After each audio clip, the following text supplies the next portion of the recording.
बात कर लिया, मतलब 8 पार्ट के बारे में सिंपली बात किया और मैं बहुत डिटेल नहीं बात कर रही हूँ। आप लोग को देखना है तो जा करके देख सकते हैं, मैंने चैनल पर ऑलरेडी वीडियो बनाकर डाला हुआ। अब यम नियम की क्यों आज मैं थोड़ी सी बात करूंगी। अगर आप यम नियम का पालन करने के बाद में योग करते हैं तो आपको योग का शानदार रिजल्ट मिलता है।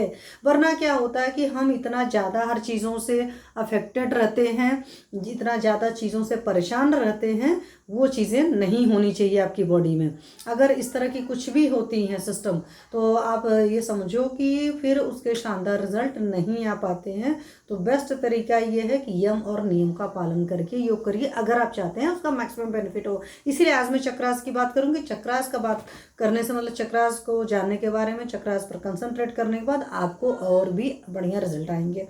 तो यम में क्या क्या है? अहिंसा है। अहिंसा का सिंपल सा लैंग्वेज में क्या मतलब है? अहिंसा मतलब हिंसा नहीं करना है। तो हिंसा ऐसा नहीं कि दूसरों के साथ नहीं करना, हिंसा खुद के साथ भी नहीं करना है। ठीक है, तो खुद के साथ भी बहुत सहजता और सरल रखना रखिए, अहिंसा करिए, रखिए अपने साथ में, दूसरों के साथ भी। सत्य बोलिए। सत्य का मतलब होता है मन वचन और कर्म से सत्य बोलना है।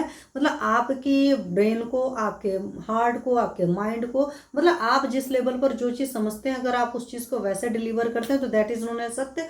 अगर मैं जानती कुछ हूँ और बोलती कुछ हूँ तो वो झूठ इसलिए होता है कि हमारा ही ब्रेन को कुछ पता है, हार्ट को कुछ पता है। तो जहाँ पर भी हम मैनिपुलेशन करते हैं दैट इज नॉट सत्य। और हमारा सत्य अलग हो सकता है, आपका सत्य अलग हो सकता है। ये भी मैं आपको एकदम क्रिस्टल क्लियर बता रही हूँ। ऐसा नहीं होता कि दो आदमी का सत्य एक जैसा भी हो सकता है, क्योंकि मैंने अपने मन वचन कर्म से जिस तरह का समझा, आपने जैसा समझा उसके हिसाब से होता है। अस्ते, अस्ते का मतलब होता है चोरी नहीं करना। चोरी नहीं करना मतलब किसी की कोई चीज़ भी है ना, अगर मैं चाहती हूँ मेरे पास हो, उसको देख करके बहुत लालसा, बहुत इच्छा डेवलप होती है, तो that is also not okay. तो ये चीज़ भी बहुत क्रिस्टल क्लियर आपको पता होनी चाहिए। ब्रह्मचर्य, ब्रह्मचर्य का मेजॉरिटी लोग सोचते हैं कि ये सेक्स नहीं करना, that is known as the ब्रह्मचर्य।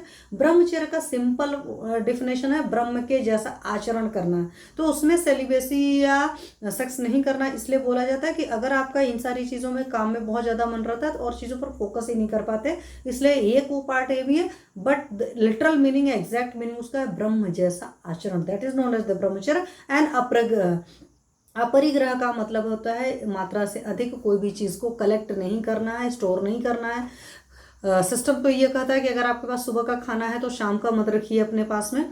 लेकिन मैं इस चीज़ को नहीं मान पाती हूँ, या जो हम लोग बहुत ज़्यादा भौतिक लेवल पर हैं, तो कम से कम कोशिश करिए मिनिमम चीज़ों को कलेक्ट करके रखिए, और बहुत ज़्यादा चीज़ों को कलेक्ट करके नहीं रखिए। आप खुद देखो ना प्रकृति ने क्या किया। अगर हम चीज़ों को एक्सेस टाइम तक कलेक्ट करके रखते हैं तो क्या हो जाता है, चीज़ें सड़ जाती हैं। उसी तरीके से बॉडी के अंदर मैं क्यों अपरिग्रह पर थोड़ा सा आपसे बात करूंगी। अपरिग्रह का सिंपल सा कंसेप्ट और भी ये है